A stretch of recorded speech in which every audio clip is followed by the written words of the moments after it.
we have a special guest to welcome the next session, and so I'd like to welcome Larry Quinlan to join us. And Larry, it's so good to see you, man. I feel like normally we'd be able to go have breakfast, go hang out, but it's just, it hasn't been that way for a few months. As someone who I imagine you're on the plane almost like every day, it feels like.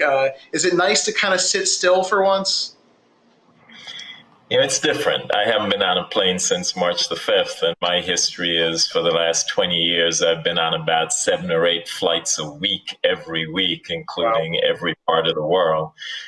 It's different. It's good to be home, but at the same time, I miss what I do when I'm out there. I miss meeting people. I miss getting together with them.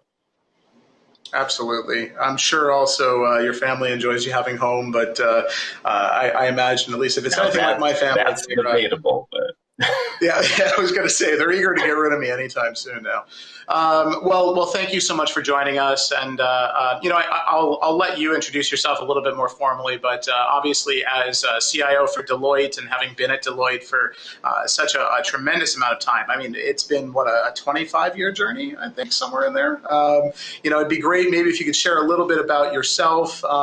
And also if we can talk, I think that what I'd love to do to introduce this next session and kind of the concept we've been talking about today is where digital evolution really mirrors some of the principles of normal evolution in many ways. And as we built these organizations and as we kind of continue to see the effects of what evolutionary forces are doing to our organizations, we're all really kind of concerned about what does that mean from a leadership perspective? What does that mean even, kind of from a resiliency perspective? Can you just share a little bit about maybe some of your secrets from a resilient leadership perspective and also maybe just a bit of your background? Sure. So I've been the global CIO at Deloitte now for a number of years, I think about 10 years. And prior to that, I was the CIO of our U.S. operations as well as our global consulting operations. So I've been in this space for a while, professional services.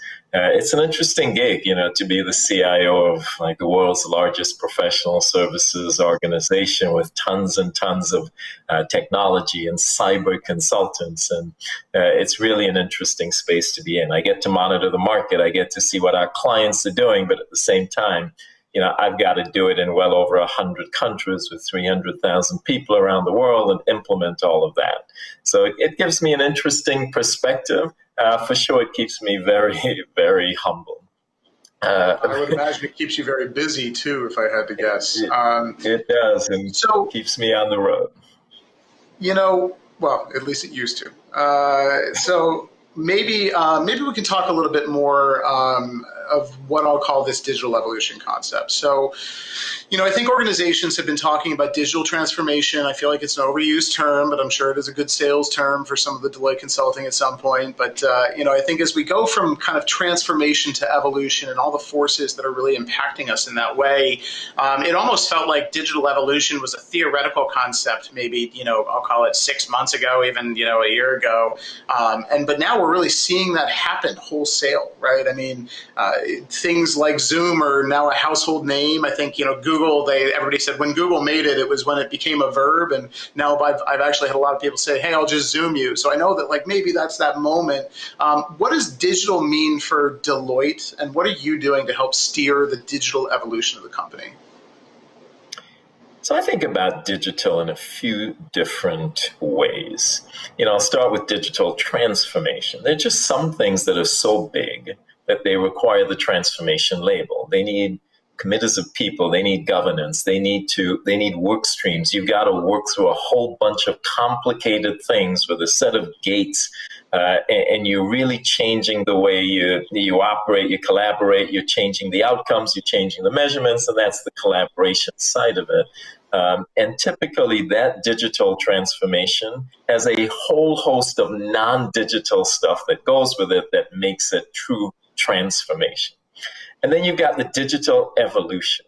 And that's where I just think of, look, just find the stuff and digitize it, right? Break it into discrete chunks, make it happen. Don't set up the billions of committees. Don't do all of that stuff. Find them, do them, make them happen. And then the third, of course, is COVID. digitization, right?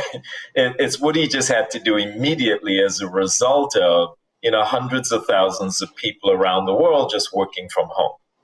Now, IT was really getting, and the CIO are getting a lot of praise for effecting that, seamlessly, and miracle workers and all of that stuff. And, because you're in IT, you get beaten up a lot, so you begin to bask in that glory. And after a while, I realized, no, that's not good praise, because it promotes a vernacular that maybe somehow IT was kind of hanging out and pulled off a miracle at the last minute to do this. And that's not true.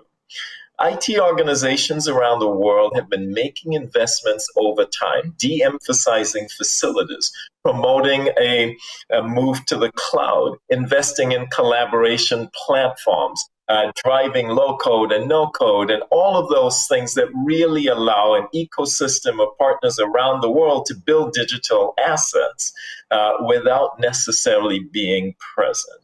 And all of those investments really allowed us to effect the transition to work from home. So those are the areas I look at with respect to transformation evolution in the immediacy of COVID. To be fair, we were not planning for a pandemic, but we were planning for increased mobility, which really helped.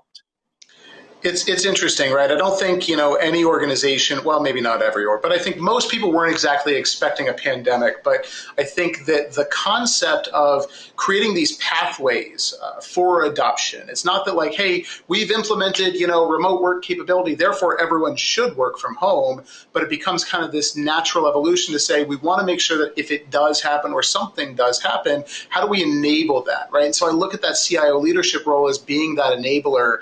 I have to imagine, with an organization like Deloitte being the size that you've, described, being the complexity you've described, as well as I'll call it being this federated model. And maybe I'm just, reminded that, Hamilton and all the stuff I've been watching about, the government, it reminds me of the Federalists and the federated structure versus the central government, the strong central bank, and everything in between.